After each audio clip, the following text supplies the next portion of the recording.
네, 감사합니다. 하나님 말씀 보시겠습니다. 야고보서 1장 19절로 27절, 야고보서 1장 19절로 27절 한 절씩 교독합니다.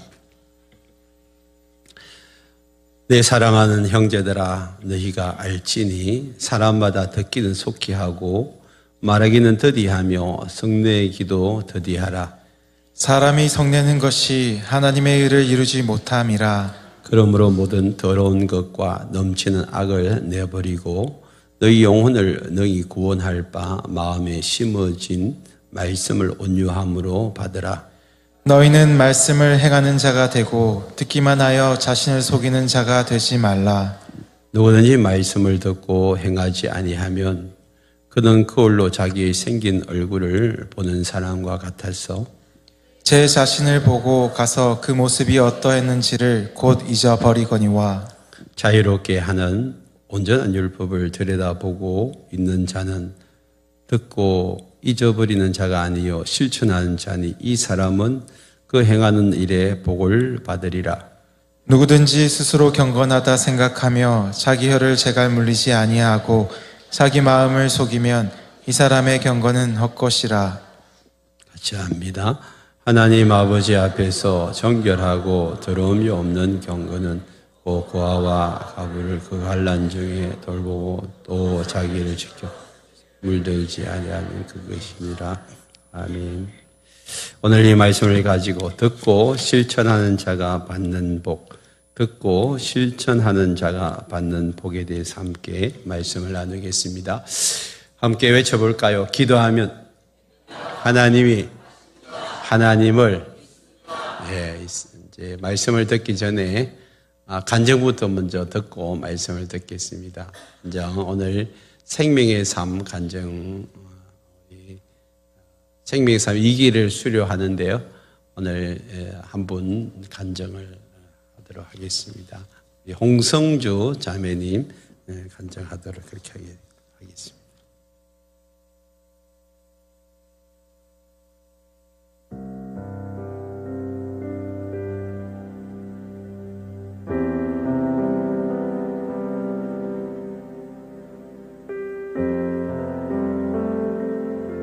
안녕하세요. 네, 결혼하고 남편과 샘물교회에 온 지 8개월이 된 홍성주 자매입니다.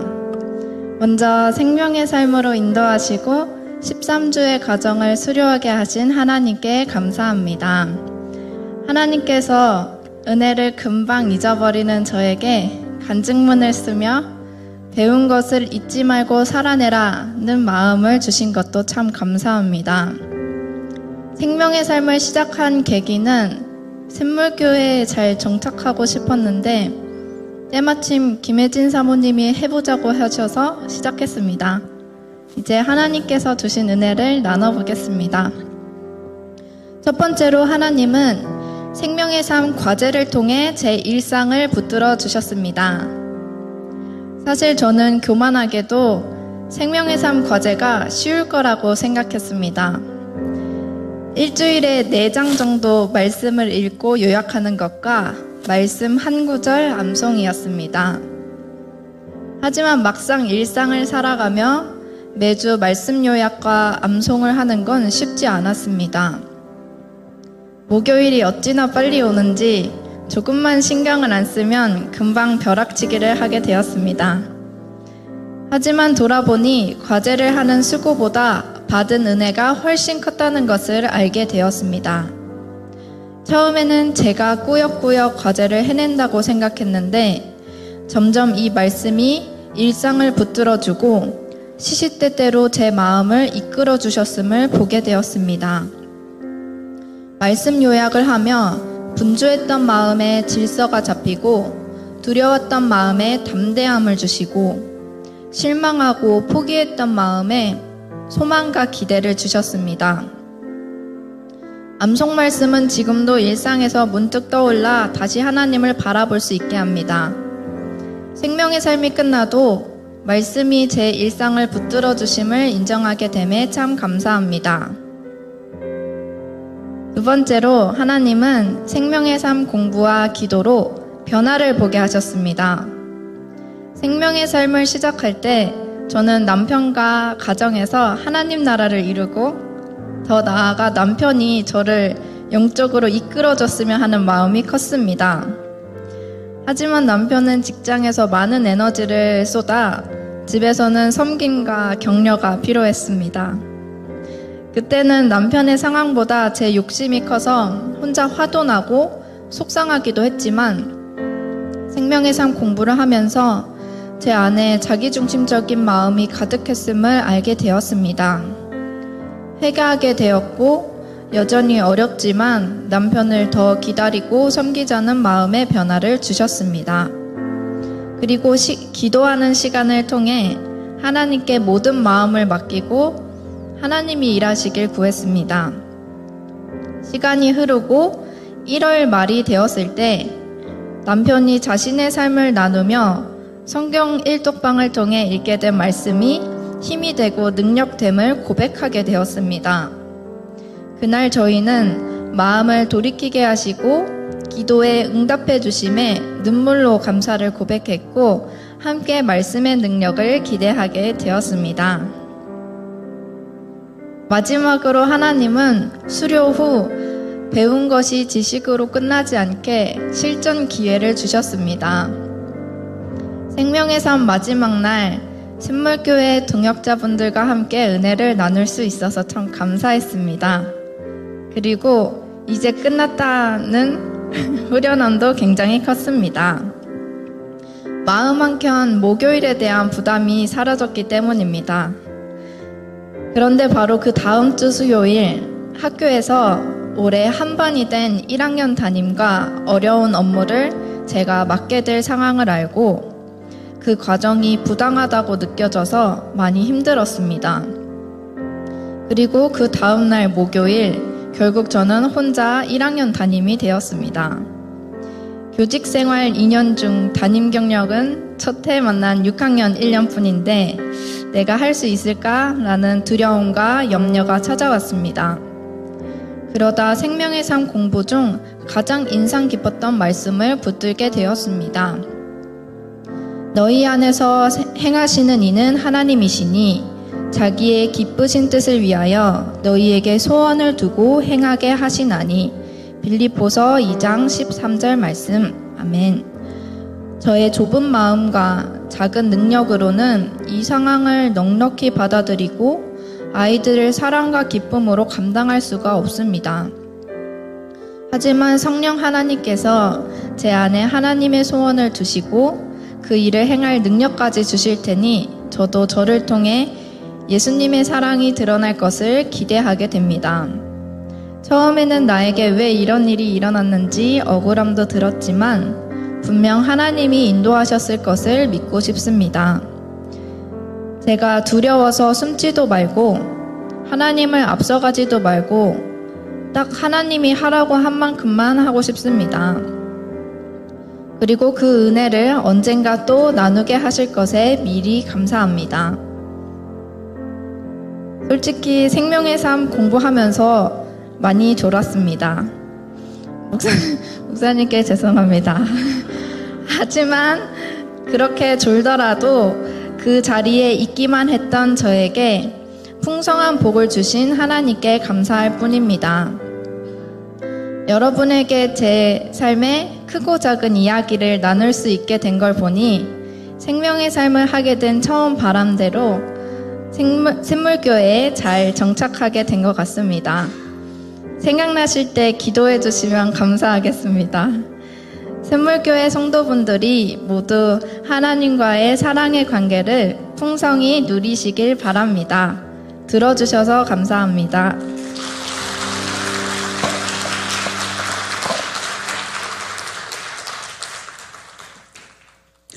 감사합니다. 우리 교회에 오신 지가 8개월 됐다고 하는데 잘 정착한 것 같아요. 위에서 기도 많이 해주시면 감사하겠습니다. 오늘 계속해서 말씀 보겠습니다.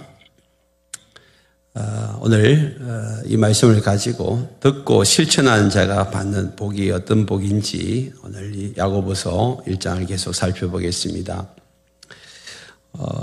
19절 읽겠습니다. 내 사랑하는 형제들아 너희가 알지니 사람마다 듣기는 속히 하고 말하기는 더디하며 성내기도 더디하라. 이게 내 사랑하는 형제들아라고 말할 때 이 형제들은 누구를 이야기할까요?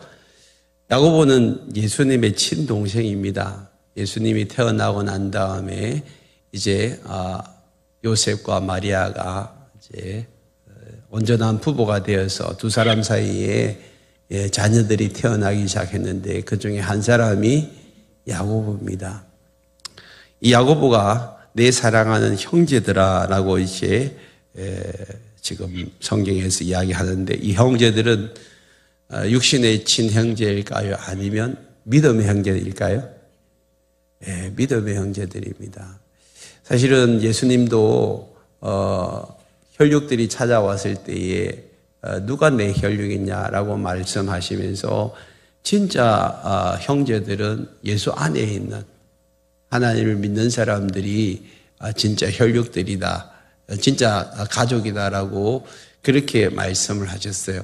왜냐하면 우리가 이 세상을 떠날 때에 저 천국에 우리가 다 가게 되는데 거기서는 우리가 다 한 가족이에요. 한 가족. 그래서 천국에서 우리 한 가족으로 우리가 다 같이 살 터인데 그것을 미리 이제 연습하는 곳이 교회죠. 교회. 교회에서 예수 안에 들어온 사람들이 한 가족으로서 같이 사는 거예요. 그래서 형제님, 자매님 그렇게 할 수가 있는 것입니다. 사실은 우리가 친형제들 중에서도 다 우리의 마음에 드는 사람들이 아니죠.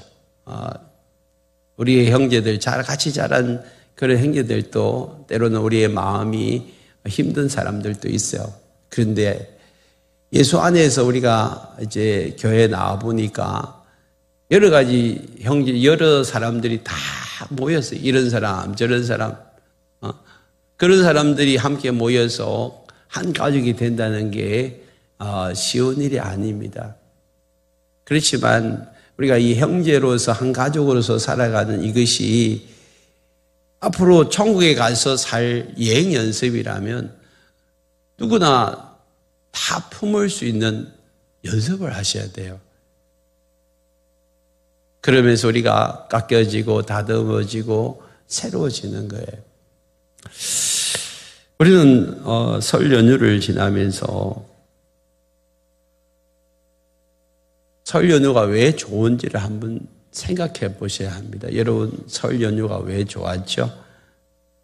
직장 안 가고 쉬었기 때문에 아니면 맛있는 걸 많이 먹기 때문입니까? 우리가 설 연휴가 좋은 게 바로 사랑하는 가족들, 형제들을 1년에 몇 차례 만날 수 있기 때문에 그리고 그 사랑을 나눌 수 있기 때문에 설 연휴가 좋은 거 아니겠어요? 우리가 진정한 가족이라면 그 안에 끈끈한 사랑과 정이 있어야 한다는 거죠. 예수를 믿고 나서도 우리가 교회 안에서 그런 사랑과 정을 나누는 그런 관계가 되어져야 합니다. 그러려면 여러분 교회에서 그냥 주일 예배만 드리면 안 돼요. 서로 관심을 가지고 사랑으로 전화하고 만나고 서로 이야기하고 이런 시간들이 꼭 필요합니다.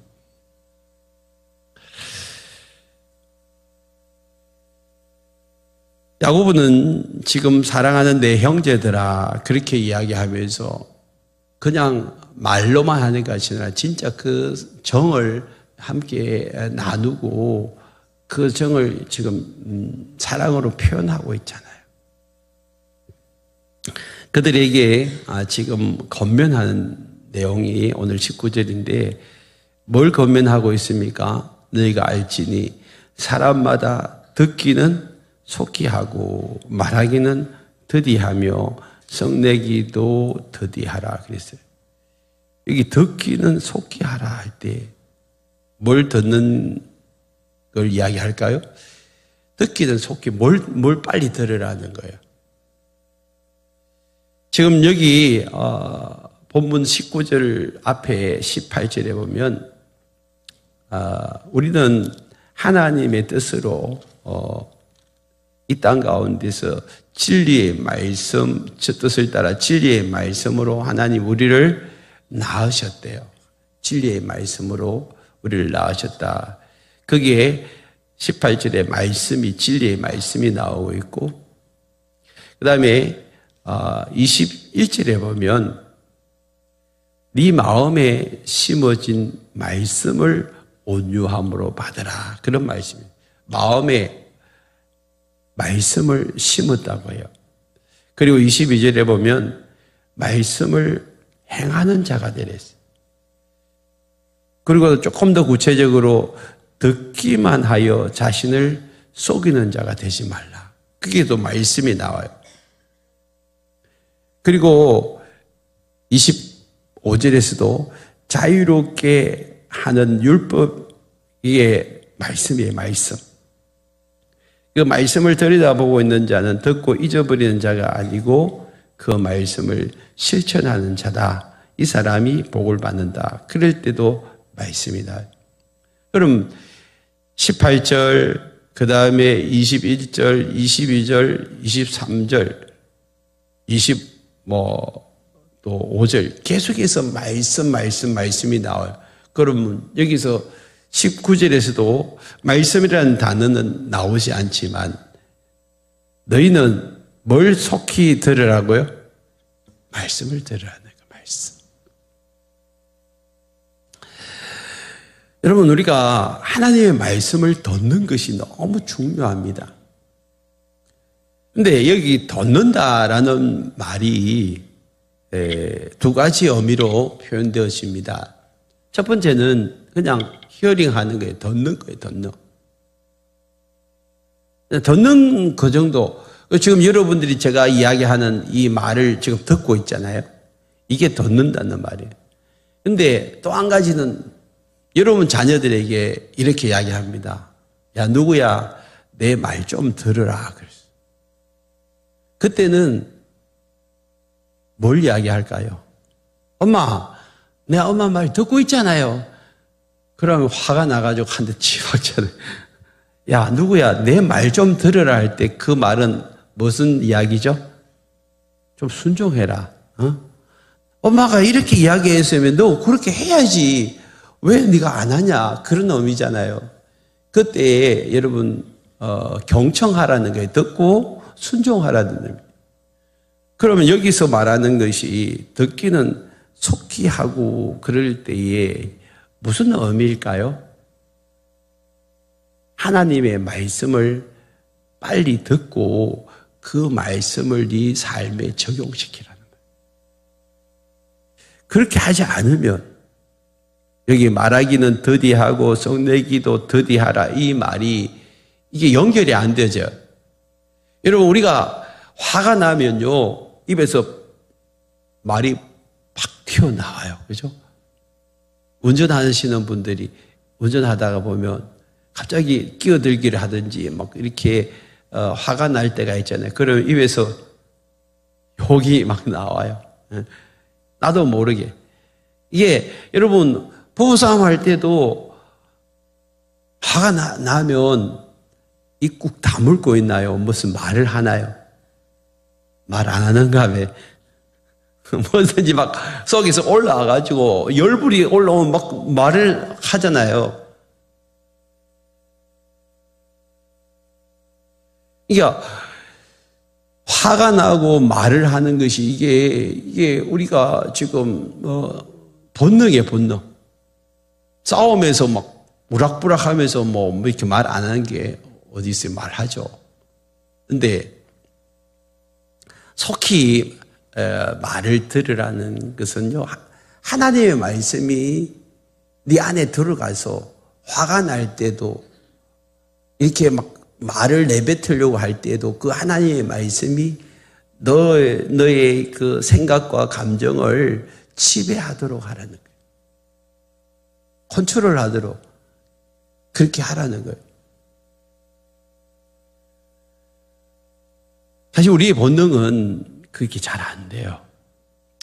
우리의 삶에 있어서 여러분 우리의 본능에 충실한 삶을 살면 화가 나면 말을 해버리고 싫은 소리도 하고 그게 우리의 본능이에요.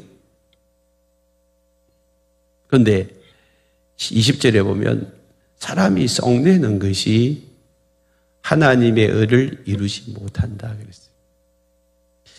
하나님의 의, 이 오를 의자거든요. 하나님이 항상 옳으신 분이에요. 의로우신 분이에요. 그리고 하나님의 말씀은 항상 옳은 말씀이에요. 그걸 진리라고 하잖아요. 진리. 그 하나님이 우리를 이끄시는데도요, 우리를 의로운 곳으로 인도해요. 올바른 것으로 인도한단 말이에요. 그런데 그걸 방해하는 것이 뭐냐 하면 썩내는 것이에요. 물론 우리가 화가 날 때가 있어요. 정의를 부르짖을 때 그때 불의를 보고는 화가 나요. 예수님도 불의 앞에서 화를 내셨어요. 성전에 들어가서 매매하는 상인들 보고 화를 내시고 그거 다 쫓아버렸잖아요. 그건 어분이에요, 어분. 모세가 40일 시내산에서 기도할 때에 그때 이스라엘 백성들이 밑에서 뭐 합니까? 금송아지 만들어가지고 이 금송아지가 하나님이라고 그렇게 이야기할 때 하나님이 화가 나셔가지고 모세 보고 내려가라 했잖아요. 이 보니까 와 이거 뭐 가관인 거예요. 그래서 화가 이렇게 올라왔어요. 그때 올라온 화는 어분이었어요. 어떻게 하나님 백성들이 이렇게 할 수 있느냐는 거죠. 심지어는 여러분 이 모압 평지에 가가지고 모압 여인하고 백주 대낮에 간음하는 이 이스라엘 남자, 그 남자를 발견하고 이 비나스가 창을 들고 들어가고 초막에서 간음하는 두 여인 남자를 찔러 죽였어요. 하나님이 그때 화를 푸셨다고 했어요. 그리고 그 비나스가 내 마음에 드는 자라고. 그때 비나스가 화를 들어가지고 두 남녀를 찔려 죽인 것이 그게 어분이에요. 그래서 그 어분을 통하여서 하나님의 의를 이룰 수 있어요. 그렇지만 우리 대부분이 살아가면서 하나님의 그 의분을 나타내는 것이 아니라 주로 뭐예요? 내가 화를 내는 것은 내 감정, 내 생각 못 이겨가지고 내 생각대로 분이 넘쳐나는 거예요. 자기 뜻이요, 자기 생각이에요, 자기 감정에 그냥 충실해가지고 화를 내는 사람들이 너무 많아요. 나중에 화를 내고 난 다음에 내가 왜 그랬지? 하는 그런 생각들을 후회를 하는 사람들이 많이 있어요. 보통 하나님이 이렇게 말씀하잖아요. 사람이 성내는 것이 하나님의 의를 이루지 못한다고. 여러분 성을 내면요 그 속에서 뭐가 올라오냐 하면 21절에 보면 더러운 것들이 올라와요. 넘치는 악이 올라와요. 분노가 계속해서 올라오면 그 속에서 결국에는 미움과 시기와 살인까지 확 죽여버리고 싶은 분노 때문에 결국에는 뭐예요? 살인을 저지르는 사람들이 많습니다. 우리는 우리 안에 여전히 죄성이 남아있다는 사실을 기억하셔야 합니다. 우리는 예수의 피로 말미암아 의로운 자라고 칭함을 얻은 자지 우리가 완전한 의인이 된 것이 아닙니다. 우리는 여전히 죄의 그런 더러운 것들이 우리 안에서 여전히 올라오고 있는 것을 보게 됩니다. 구원받은 하나님의 백성이지만 언제나 남아있는 거예요. 죄성이 남아있는 거예요. 그래서 조금만 뭔가 틀어지고 문제가 생기면 여전히 내 안에서 분노가 일어나고 미움, 시기, 질투, 화가 막 올라오는 것을 보게 됩니다. 그런 것들이 더러운 것들이에요. 넘치는 악입니다. 우리 속에 구정물이 남아있다는 거죠. 그런 것들이 생겨난다는 것은 그것도 문제가 아니에요. 왜? 아직 우리의 재성을 가지고 있어요. 그래서 그런 것들이 생겨나는 것이 완전히 없어지도록 기도해봐야 그럴 수가 없는 거예요. 저도 여전히 내 속에 더러운 것들, 넘치는 악들이 올라오고 있는 것을 보게 됩니다. 그런 것들이 올라올 때마다 어떻게 해요? 내버리면 돼요. 내버리면. 여러분들이 어제 샤워했다고 오늘 샤워 안 하실 거예요? 어제 세수했는데 오늘 여러분 아침에 왜 세수 또 하셨어요? 여러분 안에 더러운 것들이 자꾸 몸에 묻잖아요. 씻어내는 건 당연한 거예요. 평생 이제 샤워하고 세수 안 할 것이라고 생각하는 사람 있나요? 내일 또 샤워하고 내일 또 세수하는 거예요. 왜? 더러운 것이 묻어진다는 것은 그건 당연하다고 생각하는 거죠. 오늘 우리 속에 여러분 재성이 남아있고 우리 안에 여전히 본성은 더럽혀져 있어. 그래서 그것을 가지고 죄가 올라오는 거예요. 그래서 그 죄를 어떻게 해야 되죠? 자꾸 씻어내고 닦아내고 여기서 내어버리는 거예요. 그럼 우리가 어떻게 그걸 이겨나갈 수 있냐? 오늘 보니까 여기 너희 영혼을 능히 구원할 바 마음에 심어진 말씀. 이 말씀은요, 우리를 어떻게 한다고요? 두 가지 기능이 있어요. 말씀에 대한 두 가지. 첫 번째는 우리의 영혼을 구원하는 기능이 있어요. 하나님의 말씀을 받지 않으면 절대 영혼은 구원이 일어나지 않습니다. 하나님 말씀은 우리의 영혼을 구원할 수 있는 씨앗이에요, 씨앗. 씨앗이 없고는 생명이 없어요. 그래서 내 안에 영적인 생명이 흘러 들어오려면 말씀을 받아야 되거든요. 그 말씀을 안 받으려고 하는 사람들이 많아요. 지금도 세상 사람들에게 하나님의 말씀을 들려주면 하나님의 말씀 안 받겠다는 거예요. 필요 없다는 거예요. 그런 사람들에게는 구원이 없어요. 영생의 씨앗을 그 마음에 심어야 되는데 그 영생의 말씀을 마음에 안 받는 거예요. 근데 너희 영혼을 너희 구원할 그 영생의 말씀을 너희 마음에 어떻게 하라고요? 온유함으로 받으라는 것입니다. 여러분, 이 온유함이라는 것이 어떤 거예요? 성경에서 제일 온유한 사람이 모세라 했어요. 모세. 처음에 모세는 온유한 사람이 아니었어요. 그가 왕궁에 들어가서 40세까지 이집트의 모든 문명과 역사 또 왕족이 배워야 될 그런 모든 문물을 다 배우고 구비된 사람이었어요. 얼마나 대단한 사람입니까? 이제는 왕의 자리에 오를 수 있는 그런 자격과 능력을 갖춘 그 모세를 온유한 자라고 하지 않았어요.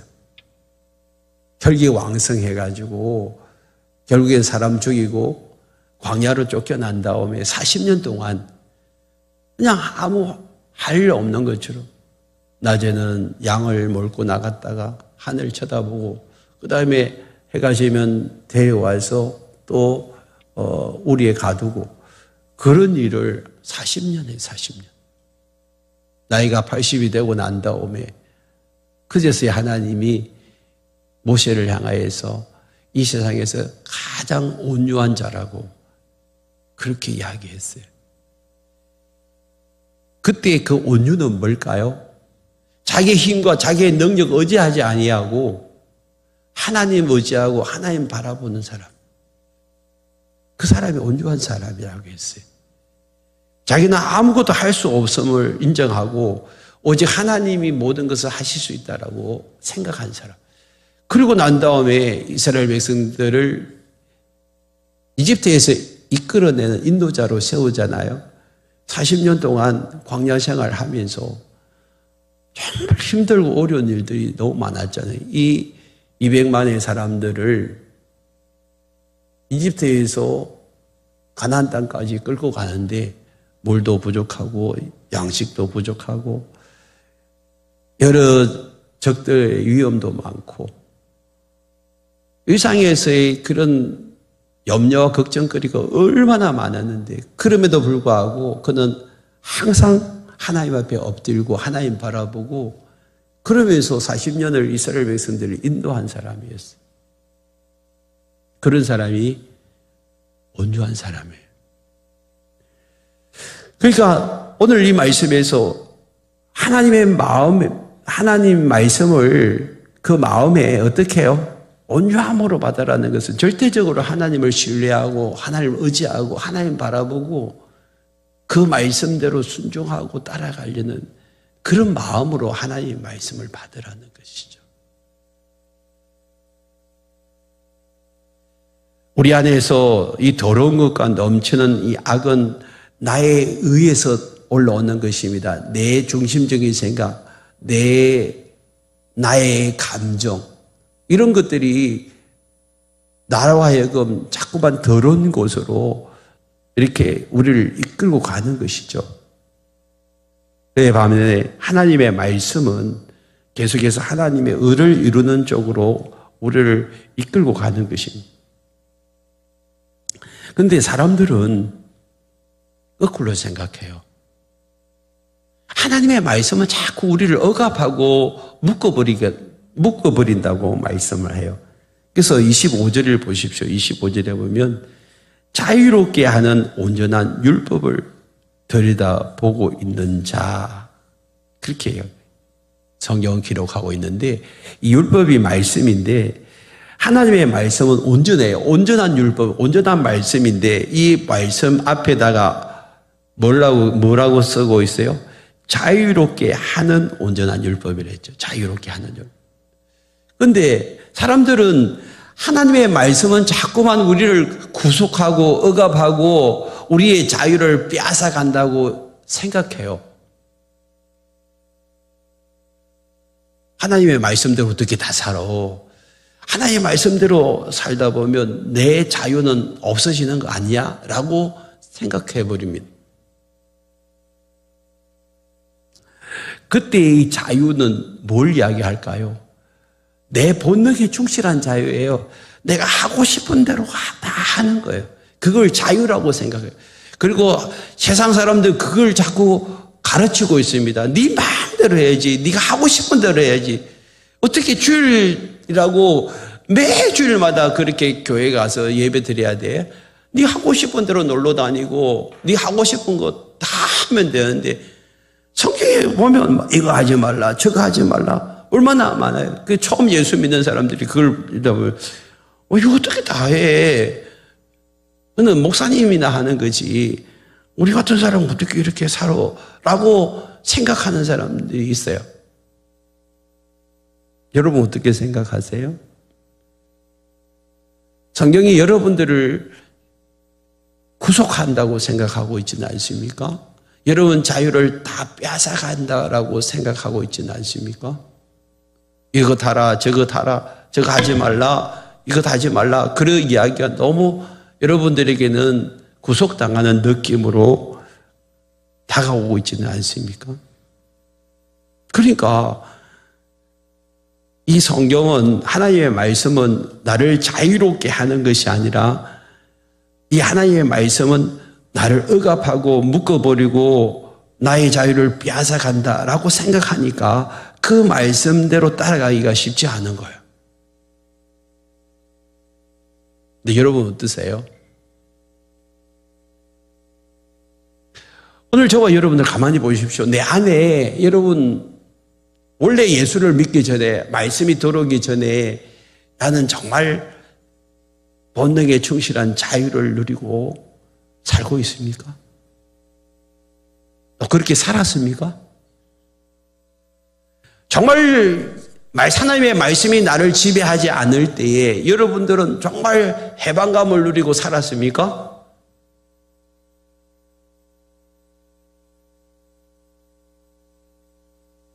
그럼 왜 그렇게 불면증이 많고 우울증이 많고 여러 가지 힘든 문제들이 그렇게 많아요? 자유를 누리는데 하나님 말씀 없이 내 마음대로 내 본능대로 살아가는데 왜 그렇게 세상에는 그렇게 문제투성입니까? 지금도 여러 매스컴에서 사람들을 많이 미혹하고 유혹하고 있지 않습니까? 여러분, 결혼을 하고 나면 한 여자, 한 남자가 한평생 살아야 된다라고 우리는 알고 그렇게 살고 있는데 왜 그렇게 살아야 돼? 가끔씩 좀 즐겨야지. 그리고 본능에 충실한 삶을 산다고 여러분 딴짓하는 사람들 얼마나 많아요. 자기 아내 놔두고 자기 남편 놔두고 세상의 유혹에 빠져가지고 다른 여자 다른 남자 만나러 다니는 그런 사람들 얼마나 많아요. 여러분 진리는 질서를 세우지만 여러분 본능은 질서를 깨뜨리는 거예요. 정말 진리 안에 있는 삶이 자유로운 삶이에요? 진리 밖에 있는 삶이 자유로운 삶이에요? 의왕을 보십시오. 의왕 안에 있는 물고기가 자유로운 삶을 사는 거예요? 의왕 밖에 있는 물고기가 자유로운 삶을 사는 거예요? 여러분, 의왕이라는 그 물고기가 의왕 안에 있을 때 헤엄치며 산다고 그게 깝깝하다고 생각하지 해서 의왕 밖으로 나왔어. 그럼 뭐 그 물고기가 살아요, 죽어요? 그게 자유 아니에요. 물고기는 물 속에 있어야 자유를 누리는 거예요. 물 밖으로 나온다고 그게 자유가 될 수가 없는 거예요. 예수님은 이렇게 말씀하십니다. 요한복음 8장 31절로 32절에 그러므로 예수께서 자기를 믿는 유대인들에게 이르시되 너희가 내 말에 거하면 참으로 내 제자가 되고 진리가 알지니 진리가 너희를 자유롭게 하리라. 여기 내 말이 진리예요. 예수님의 말씀이 진리예요. 예수님의 말씀에 거하면 그 말씀이 너희를 뭐 한다고요? 자유롭게 하는 거예요. 말씀이 자유롭게. 여러분, 하나님의 말씀 앞에서 자유를 누리는 것이 무엇인지를 여러분들이 경험하셔야 돼요. 예수를 믿기 전에는 죄가 우리를 지배하고 죄가 우리를 이끌고 있다는 사실을 기억하셔야 합니다. 교회 와서 하나님의 말씀 안에 들어옴으로써 비로소 자유함을 누린다는 사실을 여러분들이 경험하셔야 돼요. 성경에 보면 이런 말씀이 나와요. 고린도서 10장 20절. 무릇 이방인이 제사하는 것은 귀신에게 하는 것이요 하나님께 제사하는 것이 아니니 나는 너희가 귀신과 교제하는 자가 되기를 원하지 아니하노라. 여러분, 예수를 믿기 전에는요, 대부분의 사람들이 당연히 제사를 지내야 된다라고 생각해요. 제사. 조상신을 섬기는 것이 그게 당연하다라고 생각해요. 그게 미풍양속이라고 생각하세요. 그런데 제사를 지내면서 얼마나 힘들어요. 제사상을 차려야 되고 제사 때문에 여러 가지 문제들이 많이 발생해요. 그 제사의 깊은 곳에 들어가 보면 제사 안 지내면 조상신이 화를 내가지고 우리에게 벌을 준다라고 생각해요. 그게 무서워가지고 제사를 못 부리는 사람들이 많이 있어요. 저는 어릴 때부터 지금까지 제사를 한 번도 안 지냈어요. 만약에 그런 조상이 있다고 생각하고 그런 조상이 벌을 내린다면 저를 12번도 더 벌 내려야죠.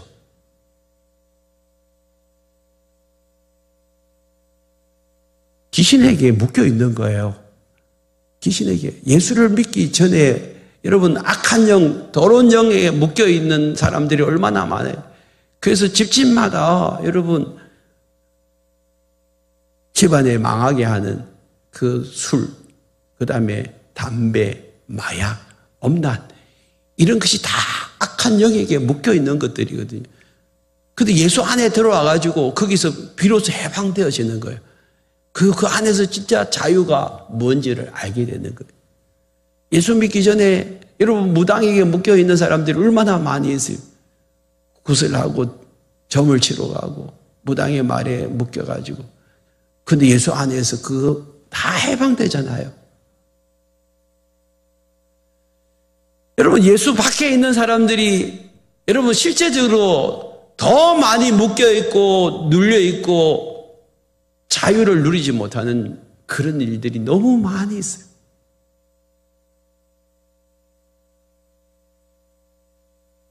예수 안에 있는 사람들과 예수 밖에 있는 사람들을 가만히 보십시오. 누가 더 더러운지, 누가 더 악에게 노출되어 있는지 가만히 보십시오. 그래서 성경은 우리에게 이야기합니다.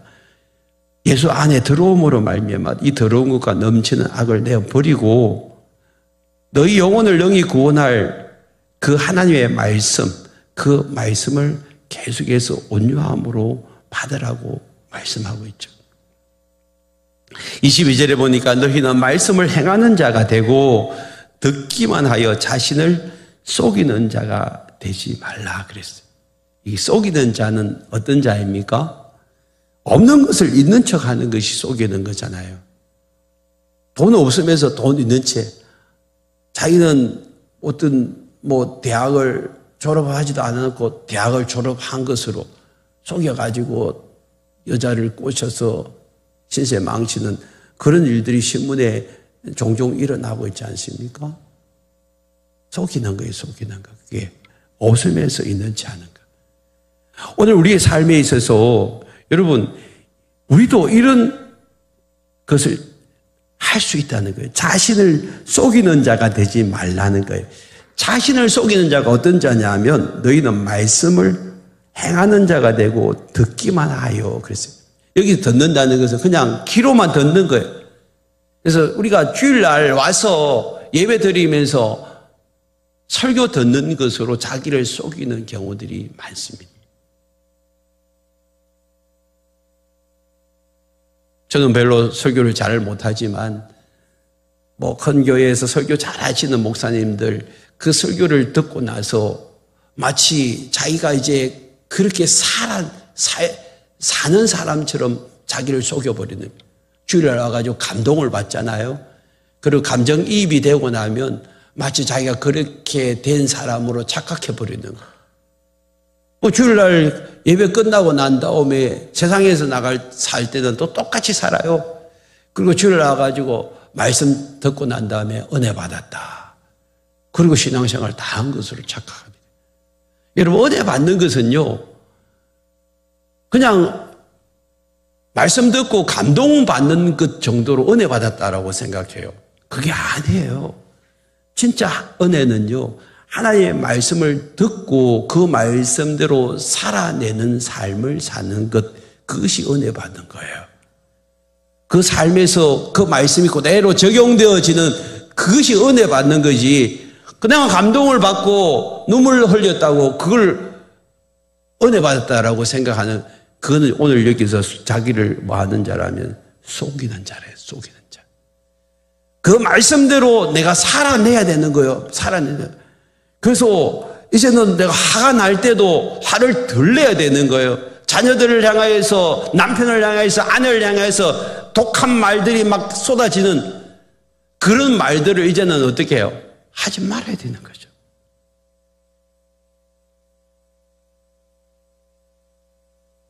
그래서 26절에서도 이렇게 이야기하잖아요. 누구든지 스스로 경건하다 생각하면 자기 혀를 뭐 하라고요? 죄를 물리지 아니하고 자기 마음을 속이면 그 사람의 경건은 헛되다. 자기 마음을 속이는 것은요, 여러분, 그대로 행하지 않는 사람이 자기 마음을 속이는 자라고 하잖아요. 그러니까 실제적으로 화가 났을 때 입에서 막 이렇게 막 욕설이 나오고 험한 말이 나오는 것은 이제는 어떻게 해요? 재갈물이라는 거예요. 재봉틀로 입에다가 그냥 자크를 달아가지고 이거 닫아야 된다, 닫아야 돼. 그래서 앞으로 여러분 부부싸움이 일어나가지고 남편이 막 여러분의 화를 내고 독한 말을 할 때는 빨리 자꾸 잠그세요. 자꾸 잠가라. 잠궈야 돼요, 잠가. 그게 진짜예요. 안 그러면 자기 속이는 거예요. 말씀을 듣고 그대로 행하는 자가 돼야 된다. 그래서 23절에 보면 누구든지 말씀을 듣고 행하지 아니하면 그는 그걸로 자기 생긴 얼굴을 보는 사람과 같아서 제 자신을 보고 가서 그 모습이 어떠했는지를 곧 잊어버리거니와. 이거는 비유적인 표현인데 여러분 얼굴에 뭐 밥을 먹다가 이렇게 뭐가 묻어서 근데 그걸 거울을 보니까 묻어서 그러면 어떻게 빨리 입 단수해야죠. 얼굴에 뭐 이렇게 일을 하다가 뭐 이런 더러운 것이 묻었어요. 그걸 보면 그게 묻혀 있으니까 빨리 그걸 닦아내야죠. 근데 그거를 보고 난 다음에 내 얼굴이 더러워졌네. 그러고 난 다음에 얼굴을 씻지도 않고 입술도 이렇게 단속도 안 하고 그냥 이렇게 다닌다면 그게 부끄러운 거잖아요. 하나님의 말씀은 그 기능을 하고 있는 것입니다. 말씀을 듣고 난 다음에 내가 뭘 잘못했는지, 뭐가 문제인지, 뭘 고쳐야 되는지, 어떻게 해야 되는지 이걸 하나님의 말씀이 우리에게 다 가르쳐 줘요. 그러고 난 다음에 그런데 내 모습이 이렇네 라고 하고 거울을 쳐다보고 난 다음에 그 다음에 후속 조치가 없어. 그러면 안 되잖아요. 보고 난 다음에는 그 다음에 얼굴을 다시 만지고 씻고 그 다음 제 옷도 정돈하고 그렇게 해야 하는 것처럼 하나님의 말씀을 듣고 난 다음에 내가 뭐가 문제이지? 그러면 그 문제점을 가지고 어떻게 해요? 바꿔야죠. 바꾸는. 근데 그걸 안 하고 그냥 넘어가. 그러면 자기를 속이는 거예요. 자기를 속이는 거예요.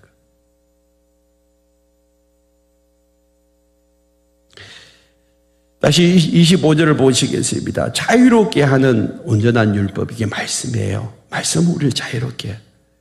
들여다보고 있는 자는 듣고 잊어버리는 자가 아니에요.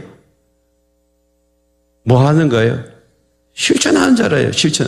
그래서 고칠 건 고치고 바꿀 건 바꾸고 새롭게 할 건 새롭게 하는 거예요. 이 사람이 뭐예요? 복을 받는 자예요. 이 복이라는 것은 유익함이라는 거예요.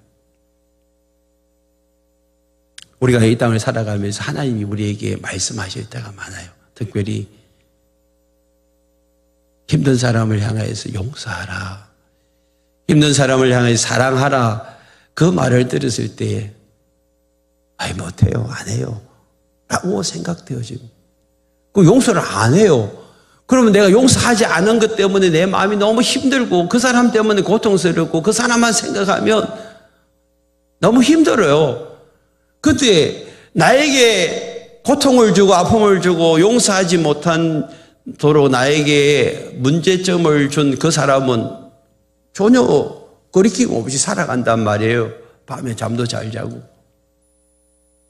근데 용서하지 못한 나는 그 사람 때문에 힘든 삶을 살고 있는. 그러면 여러분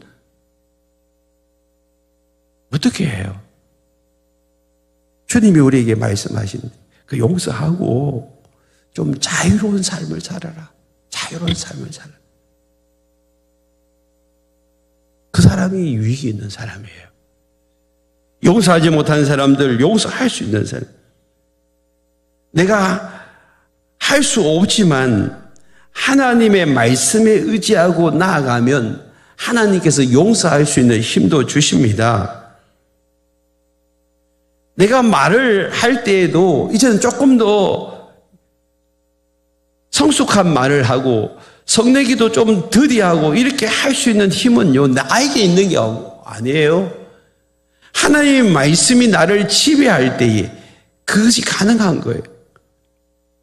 그래서 26절에 보면 누구든지 스스로 경건하다 생각하면 자기 혀를 제갈 물려야 된다. 제갈 물리려면 내게 힘이 없는데요. 그래서 하나님의 말씀을 자꾸 받으셔야 돼요. 그 말씀이 내 안에 들어와가지고 나를 지배하고 계속 나를 다스릴 때에 어느 순간에 분노도 사라지고 하나님이 우리에게 하신 그 말씀이 내 속에서 그대로 적용이 되어지는 것입니다. 분노가 올라올 때 하나님이 나를 말하기를 더디하고 성내기를 더디하라고 했지, 혀에 재갈을 물리라고 했지, 그러면 참고 말을 안 해야 돼요. 그게 지금 하나님의 말씀을 적용하는 거예요. 적용하는. 저도 그러고 여러분도 그러고 잘 안 돼요. 그렇지만 이 말씀을 자꾸 적용하는 연습을 하셔야 돼요. 연습을. 경건은요, 연습입니다.